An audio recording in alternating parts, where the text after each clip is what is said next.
Hello friends, বিবি math একাডেমির পক্ষ থেকে আপনাদেরকে শুভেচ্ছা জানাই। আশা করি ভালো আছেন সবাই।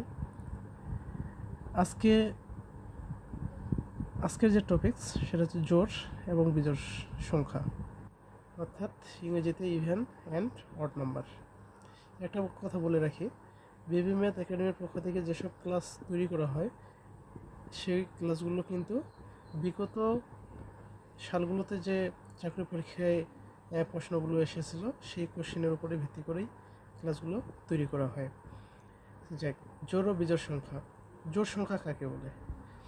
আমরা তো ছোট থেকেই পড়ে আসছি যে জোড় সংখ্যা কাকে বলে। তারপরে একটু বলে নিই যে সকল সংখ্যা দুই দ্বারা নিঃশেষে বিভাজ্য। যে সকল সংখ্যা দুই দ্বারা নিঃশেষে বিভাজ্য, ঠিক আছে, সেগুলো জোড় সংখ্যা। আর এই জোড় সংখ্যাকে 2n দিয়ে প্রকাশ করা হয়। কী হবে?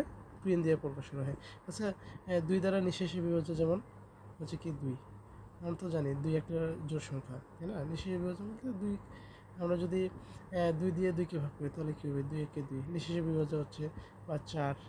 হ্যাঁ, 4কে যদি আমরা ভাগ করি, 2 দ্বারা যদি আমরা ভাগ করি তাহলে দেখা যাবে নিঃশেষে বিভাজ্য হবে। কী হবে? 2 দুগুণে 4। অথবা 2 দিয়ে যদি 10কে ভাগ করি কী করা হয়? 5 দুগুণে 10, যে নিঃশেষে বিভাজ্য। তার মানে কি, যে 2, 4, 10, হ্যাঁ, এগুলো কি নিঃশেষে বিভাজ্য। আমরা যদি 12কে যদি ভাগ করি তাহলে কী হবে? 6 দুগুণে 12, তাই না? অর্থাৎ যে সকল সংখ্যা দুই দ্বারা নিঃশেষে বিভাজ্য তাদেরকে জোড় সংখ্যা বলা হয়। তো জোড় সংখ্যাকে আমরা কীভাবে প্রকাশ করি? কী প্রতীক দিয়ে? 2n, যেখানে n হচ্ছে কি পূর্ণ সংখ্যা। n পূর্ণ সংখ্যা হতে পারে, n পূর্ণ সংখ্যা যেমন 1 হতে পারে, 2 হতে পারে, 3 হতে পারে, 4 হতে পারে, ডট ডট ডট ডট, ঠিক আছে না? হতে পারে। n এর মান যদি 1 বসা হয় তাহলে কী হবে? n এর মান যদি 1 হয় তাহলে হবে 2। হ্যাঁ, n এর মান যদি 2 হয় তাহলে কী হবে? 4। হ্যাঁ, n এর মান যদি 3 হয় তাহলে কী হবে? 6, ইত্যাদি ইত্যাদি, ঠিক আছে? এটা জোড় সংখ্যা। তো এই জোড় সংখ্যার ক্ষেত্রে আরেকটা আমরা যে একটা সংখ্যা দেওয়া আছে সেটা জোড় কিনা আমরা কীভাবে বুঝবো? যে একক স্থানীয় সংখ্যা সর্বদাই কী থাকবে? 0 থাকবে।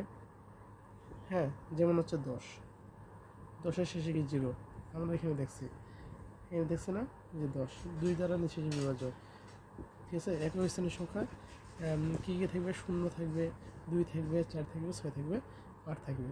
আবার বিজোড় সংখ্যা কি? জোড় সংখ্যা কি? 2 দ্বারা নিঃশেষে বিভাজ্য। তার মানে কি, বিজোড় সংখ্যা 2 দ্বারা কী হবে না? নিঃশেষে বিভাজ্য নয়। হ্যাঁ, 2 দ্বারা নিঃশেষে বিভাজ্য নয়, ঠিক আছে? তাহলে হচ্ছে বিজোড় সংখ্যা। বিজোড় সংখ্যা কি?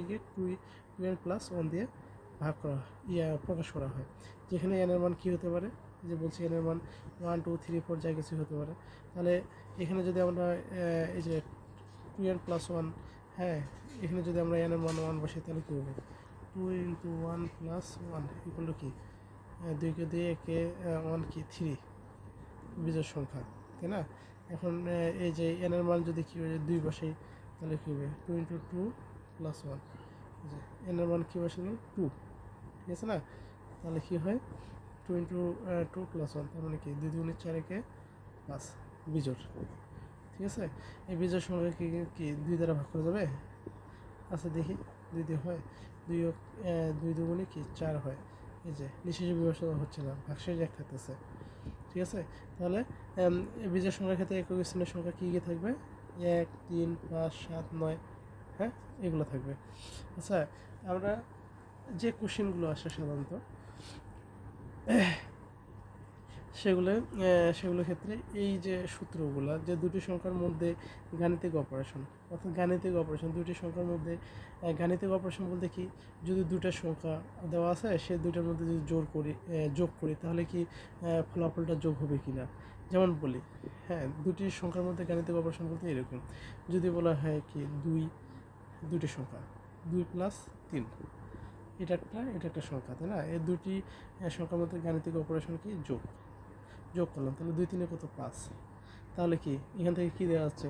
এটা হচ্ছে জোড়, এটা হচ্ছে কি বিজোড়। তার মানে কি জোড় প্লাস বিজোড় করলে কি হয়?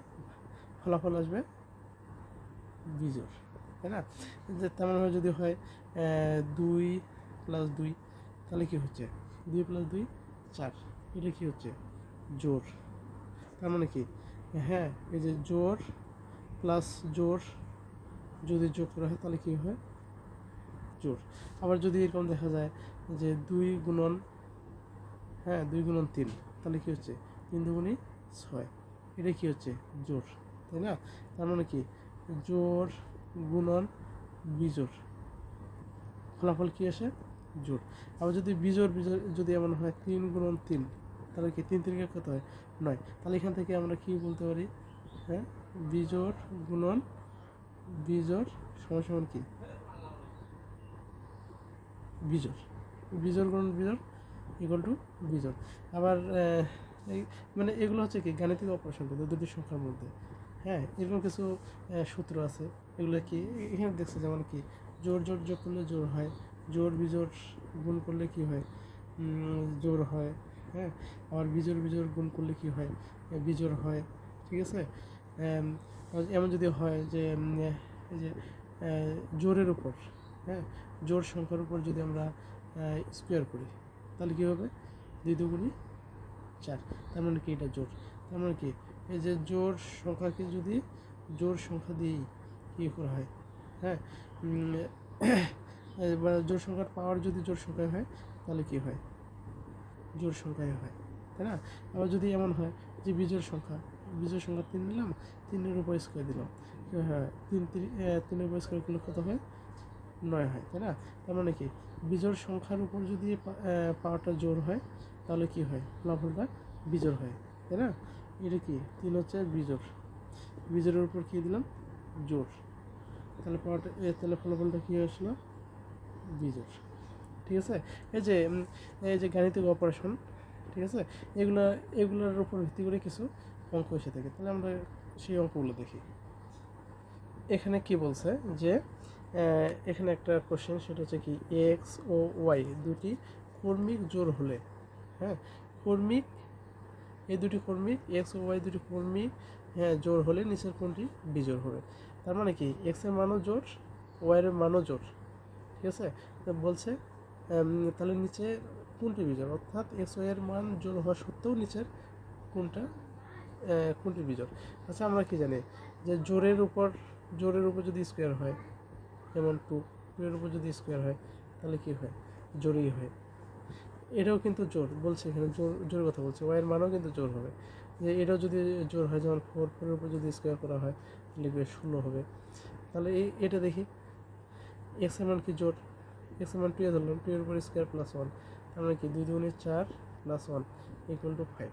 তাহলে এই যে এখানে যদি আমরা এক্স এর মান, অর্থাৎ এক্স এর মান তো জোড়, যে কোনো জোড় সংখ্যা বসালে কী হবে বিজোড় আসতেছে, তাই এক্স এর মান যদি আমরা 4 বসি তাহলে কী হবে 4 এর উপর স্কোয়ার প্লাস 1 সংখ্যাকে 16 প্লাস 1 ইকুয়াল টু কত 17। তার মানে এটা হচ্ছে উত্তর, আশা করা যায়। এটা দেখি এখানে কি বলছে ওয়াই স্কোয়ার প্লাস 8, তার মানে ওয়াই এর মান যদি 4ও বসা যায়, জোড় সংখ্যা যেহেতু, হ্যাঁ এই যে জোড় সংখ্যার উপর স্কোয়ার প্লাস কি 8, তার মানে কি 16 প্লাস 8, তার মানে কি 24। তাহলে এক্স ওয়াই দুটি কর্মিক জোড় হলে নিচের কোনটি বিজোড় হবে এটা, ঠিক আছে। আবার এখানে বলছি কি পাঁচটি পূর্ণ সংখ্যা কেমন হতে পারে 1 2 3 4 5। সাপোজ আমি ধরলাম যে এরকমই 5টি পূর্ণ সংখ্যার গুণফল যদি বিজোড় সংখ্যা হয়, 5টি পূর্ণ সংখ্যার গুণফল, হ্যাঁ যদি বিজোড় সংখ্যা হয় তাহলে 5টি পূর্ণ সংখ্যার ঠিক কয়টি বিজোড় হবে। 5টি পূর্ণ সংখ্যার গুণফল কিন্তু বিজোড়, ঠিক আছে। আচ্ছা আমরা একটা দেখি, যদি আমরা এখানে কয়টা দেওয়া আছে 1 2 3 4 5 নিলাম, তাই না? আচ্ছা এইটা আর এটা যদি গুণ করি কত আসে 1 × 3 গুণ করলে 3 আসে বিজোড়। আবার 3-এর সাথে যদি 5 গুণ করি কত আসে 15। তার মানে এখান থেকে দেখতে পাচ্ছি যে এই 5টি সংখ্যার মধ্যে 3টা বিজোড় হলে বিজোড়ই হয়। আচ্ছা এখন বিজোড়ের এই 3টে বিজোড়ের সাথে যদি আমি একটা জোড় গুণ করি তাহলে কত আসে 2, 30 চলে আসে, তার মানে কি হলো না। তার মানে কি এই বিজোড় সংখ্যাগুলোর সাথে যদি একটাও জোর করি, জোড় সংখ্যা গুণ করি, তাহলে কি হচ্ছে, জোর হয়ে যাচ্ছে। তাহলে আমরা এখান থেকে যেটা বলতে পারি যে প্রত্যেকটা কি বিজোড়ই হতে হবে, 1, 3, 5 বা 7, 9 যদি এটা গুণ করি, হ্যাঁ বিজোড় বিজোড় যদি গুণ করি তাহলে অবশ্যই বিজোড়ই হবে। কারণ বিজোড়ের সাথে যদি জোর গুণ করি তাহলে কী হবে, জোর হয়ে যাবে। তাহলে আমরা এখানে বলতে পারি 5টি পূর্ণ সংখ্যার গুণফল যদি বিজোড় সংখ্যা হয়, তাহলে 5টি পূর্ণ সংখ্যার ঠিক কয়টি বিজোড় হবে, কয়টি হবে, 5টিই বিজোড় হতে হবে, 5টি বিজোড় হতে হবে, 5টি বিজোড় হতে হবে, অন্যথায় জোর হয়ে যাবে। একটি জোর গুণ করলেই ওই গুণফলটা কী হয়ে যাবে, জোর হয়ে যাবে। আমরা একটা কোশ্চেন বলছি কি, এক্স একটি যদি বিজোড় সংখ্যা হয়, নিম্নের কোনটি জোড় সংখ্যা? এক্স কিন্তু কি বিজোড় সংখ্যা, ঠিক আছে, তাহলে নিচের কোনটি জোড় সংখ্যা? আমরা এখানে একটা জিনিস দেখি, আমরা মান বসাই। সাপোজ এক্স এর মান কি 1, বিজোড় সংখ্যা, ঠিক আছে, 1 নিলাম। তাহলে কি এখানে মান বসে 2 + 1 + 1, তাহলে কি 2 একে 2 + 1 3, তাই না? বলছি কি জোর হতে হবে। আবার এখানে এটাতে মান বসে 2 1 + 1, এক্স এর মান তো 1 ধরছি আমরা, তাই না? তাহলে 1 1 2 2 গুণ করলে কি 4 হয়। তার মানে কি এটা হচ্ছে উত্তর। আচ্ছা এদিকে দেখি, এটা মান বসে 2 × 1 - 1, 2 একে 2 - 1 = কি 1, এটাও কিন্তু বিজোড়, তাই না? আচ্ছা এখানে 1 - 2 - 1, তার মানে কি এটাও মাইনাস বিজোড়, ঠিক আছে, বিজোড় সংখ্যা হচ্ছে। তাহলে উত্তর হচ্ছে কোনটা, এটা। ঠিকভাবে আমরা বের করবো। যেমন এক্স এবং ওয়াই উভয়ই বিজোড় হলে জোড় সংখ্যা হবে কোনটা? এক্স এবং ওয়াই কিন্তু উভয়ই বিজোড়, ঠিক আছে, এক্স ওয়াই উভয়ই বিজোড়। যেমন এক্সের মান ধরলাম যে আমরা 3 ধরলাম, ঠিক আছে, ওয়াই মান আমরা 5 ধরলাম, উভয় বিজোড়, তাহলে জোড় সংখ্যা কোনটা হবে? তাহলে মান বসি আমরা, ঠিক আছে। তাহলে আমরা কী করবো, মান বসি এক্সের মান 3, 5 প্লাস কি 1, হ্যাঁ এখানে 1 দেওয়া আছে, তাই না? 3 5 8 আর 9, কী বলছে, এক্স ওয়াই উভয়ই বিজোড় হলে জোড় সংখ্যা, জোড় হতে হবে, এটা কিন্তু বিজোড় চলে আসলো। আচ্ছা এটার মান এক্স ওয়াই কি গুণ আছে, এক্স ওয়াই এর মান তাহলে কী হবে, এক্স এর মান 3, ওয়াই এর মান 5, তাহলে কি 15, এটাও বিজোড় হচ্ছে। আচ্ছা এটা দেখি, এটা মানে হচ্ছে 3 × 5 + 2, 3 5 15, 15 দিয়ে কত 17, এটাও বিজোড় হচ্ছে। তাহলে এটা দেখি 3 + 5 যোগ করলে কত 8, তাহলে এটা হচ্ছে উত্তর। আমরা এই যে গাণিতিক অপারেশনের যে সূত্রগুলো দেখছিলাম, ঠিক আছে, আপনাদের আসলে এই সূত্রগুলো মাথায় রাখতে হবে। এই যে এখানে যে সূত্রগুলো আছে, জোর প্লাস জোর করলে কী হয়, জোর হয়, হ্যাঁ জোরের সাথে জোর গুণ করলে কী হয়, জোর হয়, হ্যাঁ জোরের সাথে বিজোড় যোগ করলে কী হয়, বিজোড় হয়, যেগুলো আমি এখানে প্রমাণ করে দেখাচ্ছিলাম। মান বসালে আপনারা বের করতে পারবেন। হ্যাঁ এখানে সমাপ্ত করছে। ঠিক আছে, ভালো থাকেন, সুস্থ থাকেন, থ্যাংক ইউ।